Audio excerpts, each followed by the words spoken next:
स्वागत है दोस्तों फिर से मेरे चैनल पर।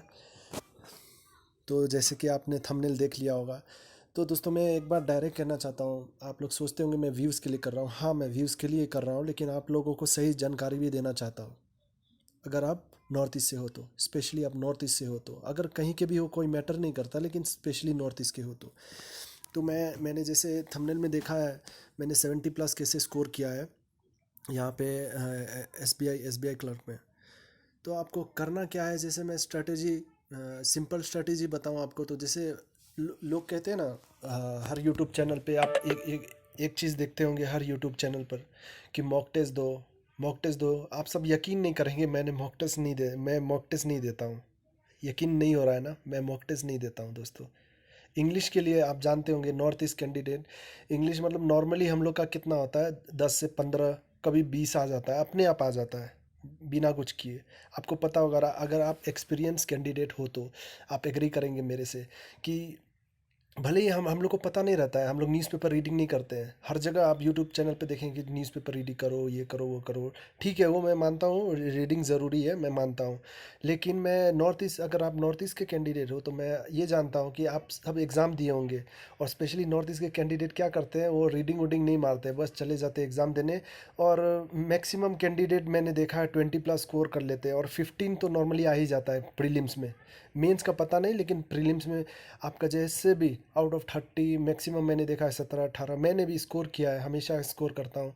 मतलब 15 के ऊपर रहता है, कभी कभी अनएक्सपेक्टेड होता है 20+ भी चला जाता है। तो मतलब ये है कि नॉर्मली आता है। अगर एक बात है, अगर आप इंग्लिश में और ज़्यादा मार्क्स चाहते हैं, और ज़रूरी है, ये बहुत इंपॉर्टेंट है, ज़रूरी है, अगर और ज़्यादा मार्क्स चाहते हैं तो रीडिंग करनी होगी आपको। और ये भी एक मिथ है कि आप रीडिंग करेंगे तो एग्ज़ाम क्लियर करेंगे, नहीं, ज़रूरी नहीं है दोस्तों। स्पेशली नॉर्थ ईस्ट के लिए ज़रूरी नहीं है। आप मैंने जैसे मेंस में मैं मेंस दिया हूँ, मेंस में मतलब मेरा 40 में से, मतलब भले ही मेरे को 25+ या 30+ नहीं मिलता है, लेकिन नॉर्मली मेरे को 17-15+ मिल ही जाता है। तो मैं ये कहता हूँ, अगर मैं भी वीक हूँ बोलने से, मतलब मैं रीडिंग अगर करूँ, अच्छा करूँ, तो मैं आराम से 20+ ला सकता हूँ, या आप भी ला सकते हो। तो मतलब इंग्लिश क्या है, आप अगर सकते हो तो रीडिंग करो, और नहीं सकते हो ना तो ये भी मत सोचो कि क्लियर नहीं होगा एग्ज़ाम। अरे यार, क्लियर होगा, ज़रूर क्लियर होगा। नेगेटिविटी हटाओ। और ये सब मैं ये नहीं कहूँगा, बहुत सारे यूट्यूब चैनल पे ये चल रहा है ना, रीडिंग मारो डेली 2 घंटा, 1 घंटा रीडिंग मारो, ये मारो। ठीक है, उनको कहने दो, कहने दो, आपकी जो दिल है वो करो। आपकी ज़रूरी नहीं है आपको, मतलब रीडिंग मारना ही ज़रूरी नहीं है। तो आप समझ गए होंगे, अगर नॉर्थ ईस्ट के कैंडिडेट हो तो आप, तो बिना मैंने रीडिंग के मैंने 70+ स्कोर किया। लगभग मुझे कुछ मार्क्स तो मिले होंगे ना इंग्लिश में, तब जाके मेरा 70+ स्कोर पहुंचा है। और मैं आपको बताऊंगा, जैसे मैंने 85 कुछ अटैम्प्ट किया था यहाँ पे 2020 में। मतलब एक्यूरेसी, स्पेशली मेरा इंग्लिश में तो गड़बड़ होना ही है, वो तो होना ही है गड़बड़, क्योंकि हम अटैम्प्ट कर लेते हैं 29-30 तो चला ही जाता है अटैम्प्ट। अब उसमें तो हम एक्यूरेसी थोड़ा अच्छा हो जाता है तो 70+ पहुँच जाते हैं, एक्यूरेसी ख़राब होता है तो 65-60 आ जाते हैं। तो इंग्लिश में क्या होता है, हम लोग को, मतलब नॉर्थ ईस्ट वाले को पता नहीं चलता है कि हम लोग को मार्क्स कितना मिलेगा, अनएक्सपेक्टेड होता है। मतलब हम लोग जो रीडिंग मारते हैं ना, हम लोग को फीलिंग से मारते हैं। मतलब ये नहीं मारते रूल से कि ग्रामर के रूल से यहाँ पे द क्यों लगेगा, यहाँ पे इधर और क्यों लगेगा, ये लगेगा, रूल हम लोग को पता नहीं है, बस लगाते हैं हम। ये मैं फैक्ट बता रहा हूँ आप लोगों को। तो जैसे कि आप देख सकते हैं, जैसे कि ये मैंने नागालैंड से अप्लाई किया था, तो यहाँ के कट ऑफ, एससी की कट ऑफ 54 गई है, एसटी की भी 54, ओबीसी, ईडब्ल्यूएस, जनरल, सबकी कट ऑफ एक ही गई है।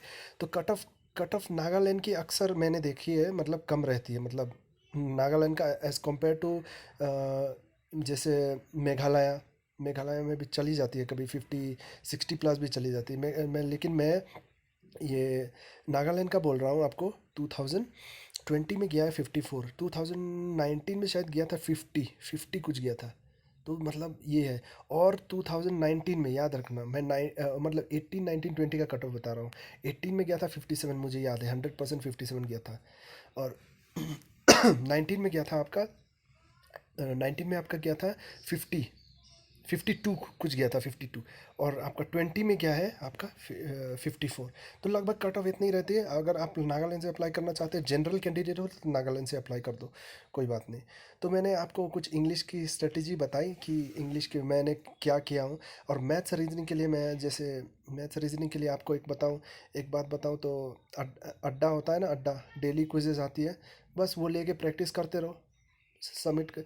और देखो मॉक मॉक मॉक से मॉक देना है भी अगर आपको तो ऐसे दिया करो, जैसे मॉक होता है ना, उसको सबमिट कर दो, सबमिट करके सॉल्व करो क्वेश्चन को। मॉक को डायरेक्ट बैठ के 6 घंटा 60 मिनट मत दो।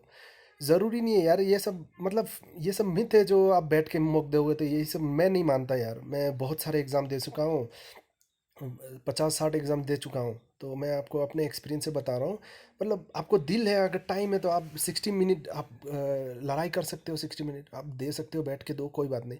लेकिन मैं ये आप लोगों को ये हटाना चाहता हूँ कि मौखी दोगे तो एग्ज़ाम क्लियर होगा, ज़रूरी नहीं है यार।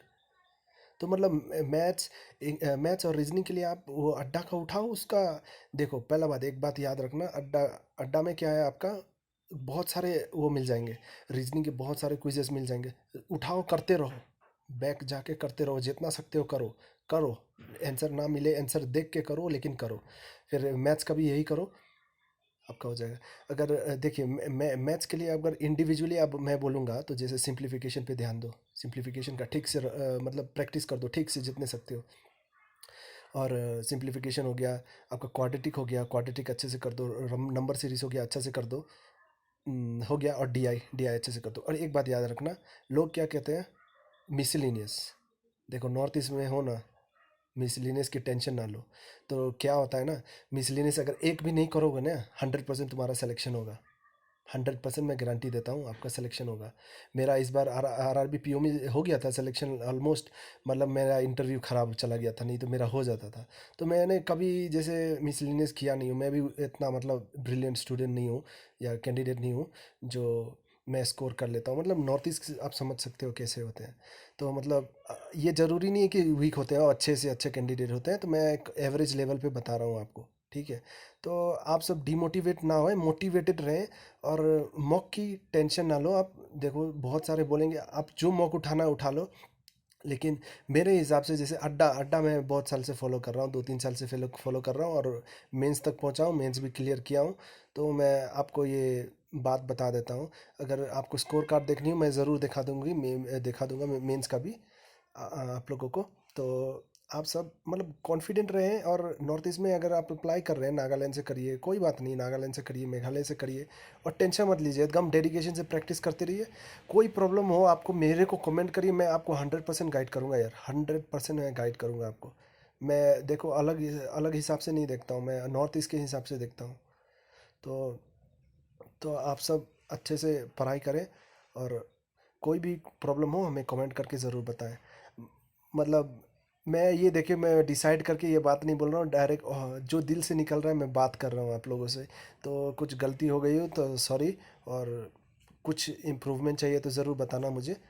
तो thank you so much. Next video क्या की चाहिए आप ज़रूर बताना, अगर हो सके तो, और हो सके तो शेयर ज़रूर करना। Thank you so much.